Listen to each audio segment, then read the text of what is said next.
Hi guys, and welcome back to the farmhouse. Today I harvested a bunch of peppers from the garden, both banana peppers and jalapeno peppers. So I'm going to process these jalapeno peppers. We're going to do it very similar to the way that we did the banana peppers. If you are looking to process banana peppers, I'll leave the link to that video in the blog post below for you. But let's jump right into processing jalapenos.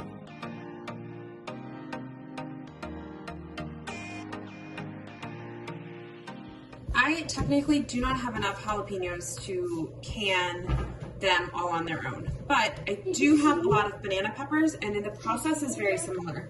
So I'm going to can banana peppers and the jalapenos together. So I'm going to start by slicing these jalapenos into slices. I'm going to leave the seeds because we like the heat.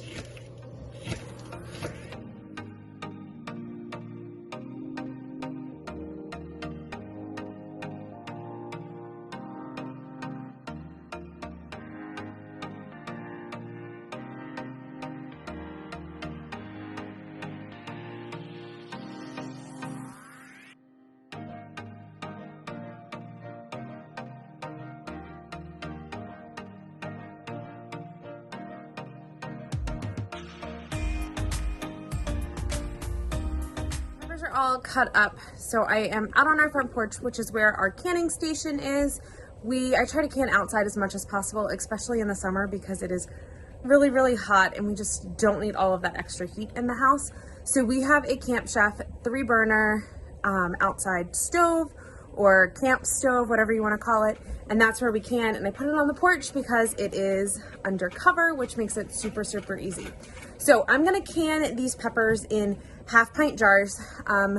It's what I have. You can can in pint jars. I have half pints. They seem to work better for us. A lot of people can jams and jellies in half pints, but we are a large family. We are 6, 7, 8 people, and a half-pint jar of jam would last maybe a week. So we can our jams and jellies in pints, but the banana peppers and the jalapenos, like we're doing today, we don't use them as often. So canning them in half pints just makes more sense for us. So I'm going to load up my canner and add some water and get the water boiling.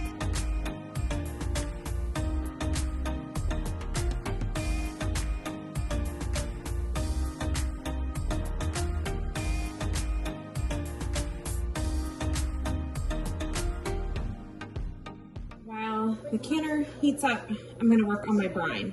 So I'm going to do 6 cups of apple cider vinegar in a pot.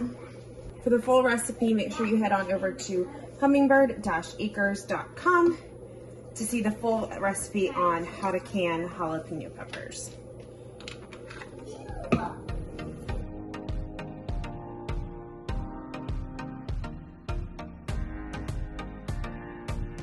I'm going to turn this over medium heat and add 2 cups of water.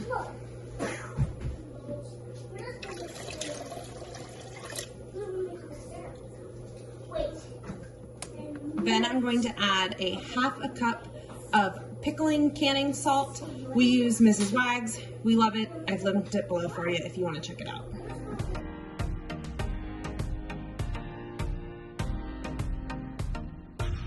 I am going to stir this and let it come to a boil, and while I am doing that, I'm going to go finish setting up the rest of my canning station.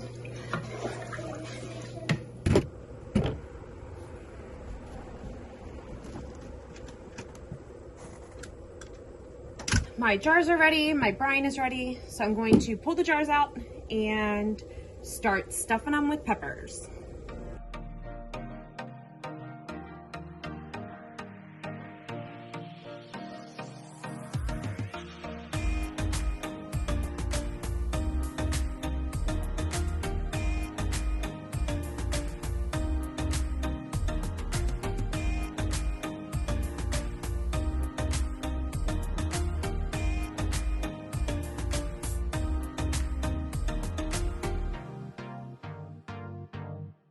I'm gonna stuff these these jalapeno peppers in as tight as I can get them, but I also have to remember I have to leave a 1/2 inch of headspace on the top of these jars.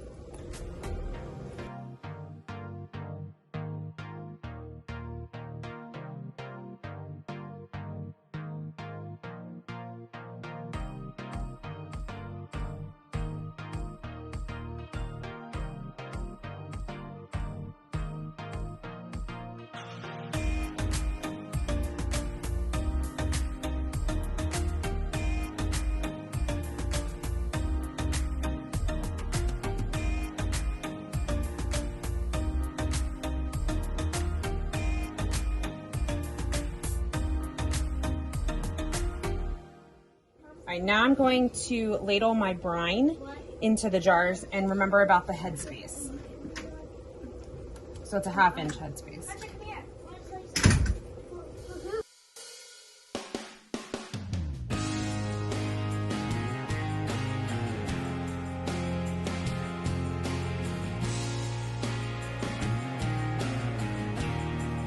There's about a 1/2 inch headspace on these, and for me, it's kind of silly just to can 3 jars when I have so many other peppers that need to be canned too. So I'm going to put the lids on these and just hand tighten the bands down.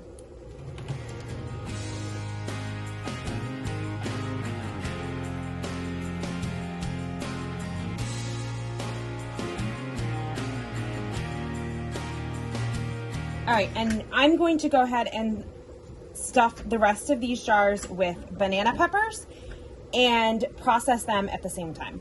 I do have an entire video on canning banana peppers that I'll link below for you guys.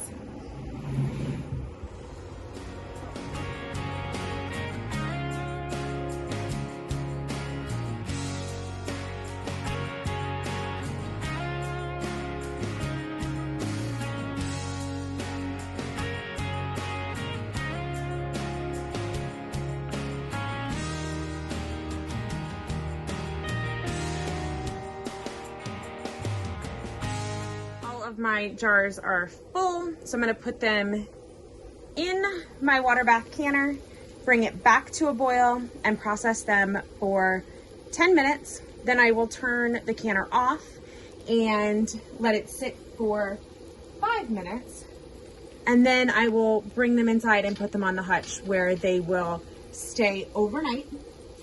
The ones that have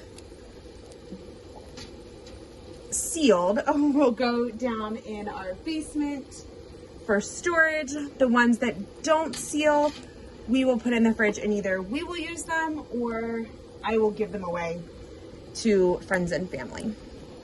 Like I said before, if you want to know more about canning banana peppers and jalapeno peppers, check out the links below.